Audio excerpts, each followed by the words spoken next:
Hey, what's up guys? This is Jeremy from For Your Plate Only, and today we're going to make macaroni corn dog croquettes.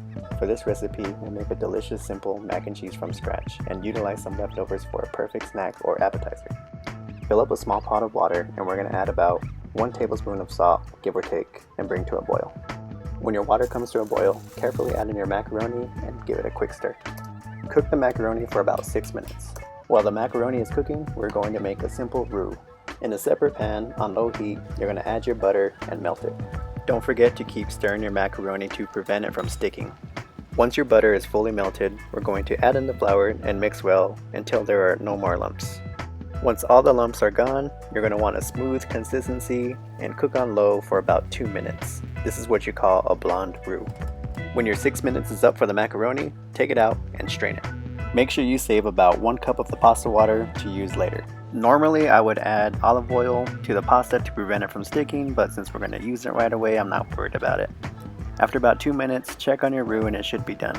I made some extra roux here to set aside and chill because you can use roux to thicken other things like gravy, soups, stews, etc. While stirring, slowly add in your milk to prevent lumps. Here I was using a rubber spatula, but you can switch to a whisk for better results. Now we're going to add our shredded cheese in batches and whisk until fully incorporated. The cheese we're using here is a simple Jack and cheddar that we had in the fridge, but feel free to substitute any cheese you'd like.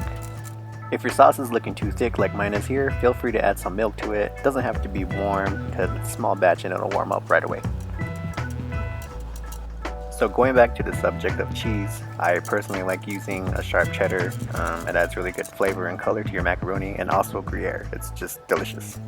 Both those cheeses can be a little more expensive, but it's well worth it if you have the budget. But we're going to make this delicious with what we have. Now that the cheese is fully melted into the sauce, we're going to add the macaroni and stir. At this point, if you wanted to add any protein of your liking, hot dogs, spam, bacon, broccoli, any veggies, it's totally up to you.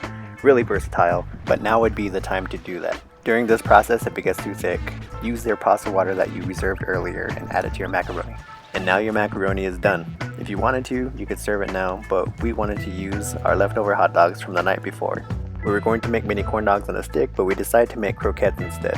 If you're making this macaroni to order like we were, we put it in the fridge for about 30 minutes to cool down so it's easier to mold. Now we're going to use a small scoop. Don't worry, if you don't have one, you can use your hands. If you have a scoop, you can use it for more uniform croquettes. Also, I noticed that it's easier to use gloves, better to mold, it doesn't stick to your hands, and it's a lot cleaner. If you're like me, I love green chili, so I'm going to add it to this mix. Just clean the chili with your knife, it's easier. Cut off the stems, and use the back of your knife to scrape out the seeds. Then you're just going to give it a quick chop.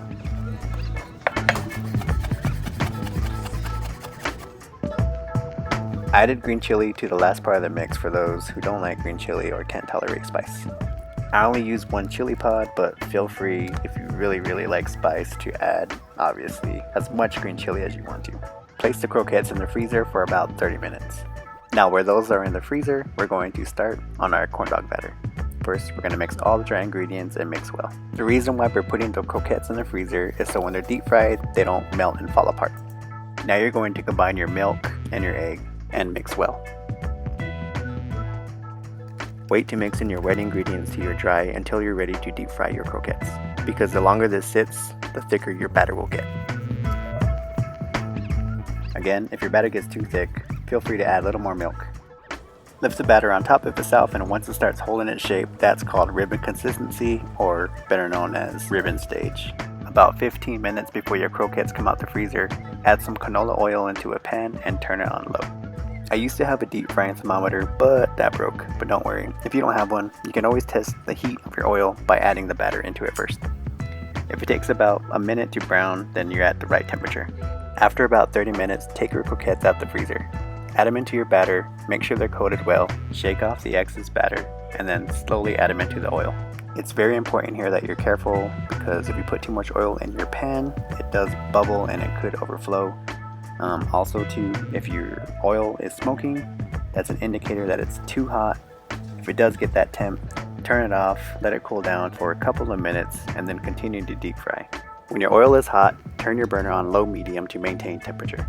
Also, it is very important that you use canola oil, vegetable oil, or even peanut oil, because these oils have high smoke points. If you use an oil such as olive oil, they will burn and catch fire. As you can see, I'm using a carving fork to keep rotating it just to make sure they're browning evenly, and they should be done in about 2 to 3 minutes.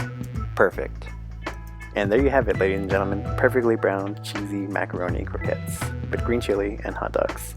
Quick side note, if they cool down after you cook them, you can always throw them in the oven at 350 for about 5 to 10 minutes. Just make sure you don't overheat them. If you guys have any questions, please feel free to ask us. We will be more than happy to answer them for you.